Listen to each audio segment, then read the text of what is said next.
Hello everybody, welcome back to my series going over every single Pokemon in the game and what they have to offer. For this video, we're going to be talking about one of my favorites and one of the Pokemon that's carried me through the game quite a bit, Raichu. Now, Raichu, evolution of the mascot.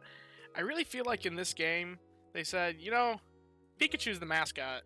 Let's make its evolution one of the strongest in this game, because the Raichu is just absolutely cracked. Now, it's of the snoozing sleep type, which is pretty typical for electric Pokemon. I don't think there are any that break that mold for electric. And it's of the berry specialty, which is the only berry specialist that carries the electric berry. And I don't think it'll ever be outdone by another electric berry specialist, because if they did, then power creep would be really absurd in this game. Now, really what's carrying the Raichu are a couple different things.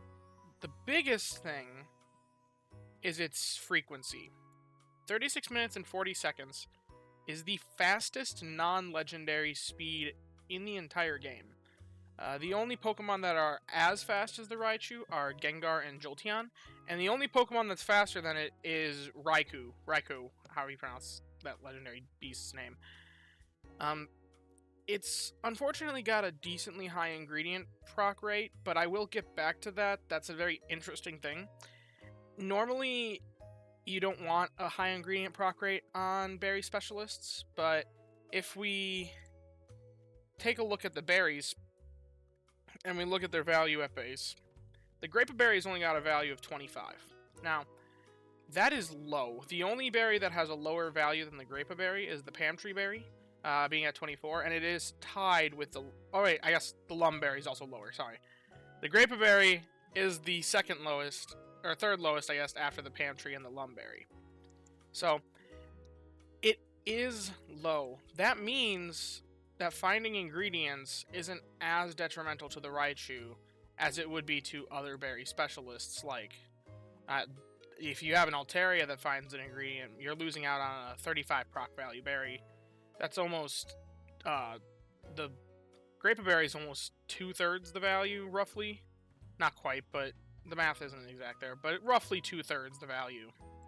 So, yeah, this ingredient proc rate is a little bit high for a berry specialist, but it's not as detrimental as what it would be for others. Now, the main skill is Charge Strength S. Now, Charge Strength S is kind of it's one of the weakest skills, especially the fixed variant, which is what the Raichu has.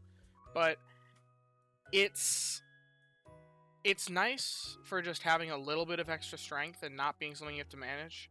Any Pokemon that has Ingredient Magnet, you have to fit those extra ingredients into your cooking pot to actually get the value out of them. Any Pokemon with Self-Recharge as their ability, it's kind of just a wasted skill on the Berry Specialist. So I see Charge Strength S as one of the best skills that a Berry Specialist can have, since it's just giving straight value to the Snorlax. Unfortunately, it's the weaker variant, but it doesn't really matter. It's got a 3.2% skill trigger rate, which is not the greatest for Charge Strength S. And it's not going to be proccing its skill all that often, but it's got a shockingly high ingredient or inventory space of 21, which, when you take into account the 2 tiers of evolution, that'll bring it to 31, 39 if you have the full max tier ribbon. It doesn't really matter, though, because on a berry specialist, you don't really care much about inventory, because once again, you're fine if it hits inventory cap, since it starts sneaky snacking, which means just guaranteed berries. Now, something really interesting about the Raichu. Normally, I'd say don't consider ingredients at all on a berry specialist. Just kind of leave them out there. You still should consider the berry first and foremost. If you find a Raichu with the maximum tier skills, but it's got an unfavorable ingredient list, still invest, because the berries are going to be strong, and that's what it does first and foremost. But there's an interesting quirk with the Raichu, in that it is shockingly, no pun intended, good at producing ingredients. Because of this relatively high ingredient rate, combined with its fast frequency. Frequency doesn't increase just berries, it increases everything. So, if I've set this up beforehand, and if you look here, this is calculating out the count at level 1, the ingredient count at level 1, which at level 1, every Pokemon, every berry and skill specialist, every ingredient proc they find will just find 1 of whatever it's producing. So seeing the count for whatever ingredient it is here just tells us how many procs per day a level 1 variant of that Pokemon would be finding ingredients at all. And if you look across the board here, typically speaking, when we think of berry specialists with high ingredient rates, the ones that come to mind are Slacking and Feraligatr. You can see the Slacking it procs ingredients 15.83 times per day, and the Gator procs 15.77 ingredient procs per day at base. The Raichu actually procs 16.68 times per day for ingredients, more than any other berry specialist. Now, that's not like an ingredient specialist. An ingredient specialist gets double at base for a number of ingredients, so they're still going to outproduce the Raichu. But there's something here that I feel like people don't really notice, since most players just use their berry specialist ingredients as filler. Where I find it interesting is if you take this up to level 60, now this is taking into account ingredient list and things as well. You're probably going to want the berry finding S in your berry specialists. You probably want help speed M, maybe. You won't be able to find that, but even if we just have this, the Raichu's producing 45 apples a day if it has that mono list, which is enough that Tea Time Corn Scones, I believe. Let me double check that. I think it's the Tea Time Corn Scones.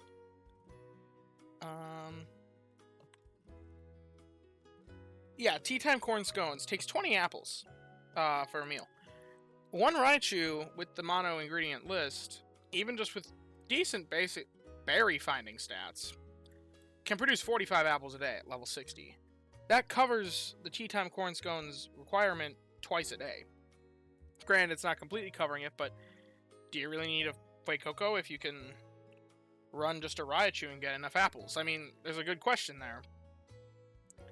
Now, another interesting thing about the ingredients on the Raichu is the fact that it's got apples and ginger, which, if you look, so here's those Tea Time Corn Scones that I was talking about. If you look across the desserts, there's this meal in particular I like to run. I got 2 Raichus, one that has apple, mono apple, another has apple, ginger, ginger. They can almost make this meal on their own. If I go back to that base estimate, 45 a day. 45 a day is 15 per meal. Just divide by 3. That's exactly what it takes for Neroli's Restorative Tea. So, if you just get one to cover ginger with that ABB list, and then, say, a Gengar or a Quagsire to cover the mushrooms, you've got berry specialists that only take like 1 ingredient specialist to boost them to make the restorative tea. Now, this option is susceptible to power creep, as is the case with any team that's designed around the exact composition of a meal. I wouldn't necessarily recommend it for everyone, but if you have the right Pokemon for it, it's a cool little combo and something to be considered. Now, I also like the fact that even if you fail in getting this much, you can always make the Ember Ginger Tea, which takes the same ingredients pretty much, minus the mushrooms, and just less of them. So, I find the Raichu is just really powerful over dessert weeks, and even if you're not looking for the ginger as well, apples are used almost everywhere. So, if you can manage to find that mono apple Raichu, there's a lot of possibilities, a lot of doors that can open for running a berry specialist, but also utilizing its ingredients intelligently. There's also some potential with the Calm Mind Fruit Salad on salad weeks, if you can run your Raichus with a Venusaur or maybe a Dragonite or Beware, then there's potential here. Apples are just, they're weird. They're a weaker ingredient, but they're very useful. They're used in almost every meal type, or at least salads and desserts. I mean, you got the egg bomb curry, but this isn't the best. But they also are oddly synergistic with their own ingredient list. Even the eggs here, if you get AAC apple, apple, egg. That can contribute to making fruity flan. You're not going to be making quite enough, but because it is a berry specialist, not an ingredient specialist, but they're just neat. I don't know what else to say about it. Another strength in the Raichu is that it's pretty easy to hunt a really good Raichu. If you're targeting them, if you're targeting these little electric guys, you'll find quite a few things that you can catch, because the Pikachu, most notably, only takes 7 pips to befriend, despite being a middle evolution. That is really low for a middle evolution, and makes it, and the fact that it's a berry specialist, it doesn't really feel any hurt by being caught as a middle evolution. With a skill specialist, you're looking at 1 level lower skill level. Ingredient specialist and skill specialist alike, you're looking at lower inventory. But as I discussed earlier, the berry specialists don't really care about inventory, so catching it as a mid-evo isn't that bad, and the fact that it only takes 7 pips, that's still really easy to catch. If you're a premium player, then that's just your daily biscuit, and then 3 regular biscuits, or if you really want to catch that one specifically and just 2 biscuits, you can just throw your premium biscuit and a grape biscuit. Instant catch. Now, and it also spawns a lot of places. As you can see here, the Pikachu, it spawns at Cyan and Lapis. The Pichu, well as green grass. The Pichu spawns at Lapis and green grass, and the Raichu, it may only spawn at just green grass, but realistically, if you're looking for it, this is 3 islands that you're probably going to quite a bit, and you can catch it at any of them, so it's pretty easy to farm a lot of Pikachus until you find just that perfect Raichu. Another strength in the Raichu is how easy it is to evolve. It just takes a Thunderstone. There's no level requirement. Yeah, it takes enough candy as well, as with every Pokemon, but it takes a Thunderstone for evolution. There's no level requirement. Because of that, well, the game actually gives you a couple, I think 1 or 2 free Thunderstones through badges, maybe just 1. Not so sure about that, but you can come across these Thunderstones rather easily, and they're not used for too many Pokemon in the game right now. It's just Raichu, Magnezone, and Jolteon. Jolteon kind of misses any sort of meta significance, so you're not going to really be spending your Thunderstones there unless you particularly like Jolteon. And Magnezone, it is the best at what it does. It is probably the biggest competitor of the Raichu to take these Thunderstones away. But I highly recommend the Raichu first and foremost as the target for your free Thunderstone. And it may even be worth spending that 1400 sleep points to buy one to get another Raichu, because it is just that strong. Something else to be considered, they recently announced the addition of the Old Gold Power Plant as a new island that will be coming out. While we do not have the berry list confirmed for the Old Gold Power Plant yet, if you ask pretty much anybody, they're probably going to say it's probably going to have electric. That's like the one thing that we're very confident on as a community. The other 2 berries, kind of a toss-up. We don't know what the other 2 berries are going to be for sure. If you ask me, I think it'll be Poison Ghost, but some people say Steel. I've even heard a couple people suggest Bug. But electric is like the one thing that pretty much everyone agrees on. And if it is an electric favored berry, then this guy is going to be significant at what's probably going to be one of the best islands, because last time they released a new island, it had some of the strongest Pokemon. I imagine it'll probably be the same for the Old Gold Power Plant, and it'll probably have even higher leveling requirements than what Lapis has. So given that, this guy, you're going to need a good Raichu for that island. So with all the synergy, with the Raichu's strength itself, with the fact that it's got a decent skill, like, it's not a bad skill, but it's not wasted, it's good. Given all these things, I highly recommend to hunt a good Raichu, especially for early game players. Something that's neat that you can do if you are just now getting into the game and haven't made your account now yet, you can do a soft reset.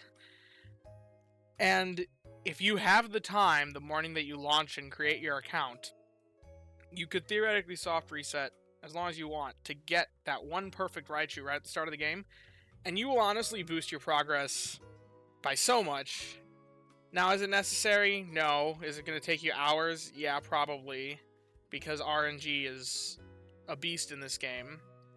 But it also, because you can soft reset for it if you have a brand new account, for brand new players, this is one of the easiest Pokemon to get a good one of. So, yeah, that's basically all to be said about the Raichu, and I hope you have enjoyed, and hear it out.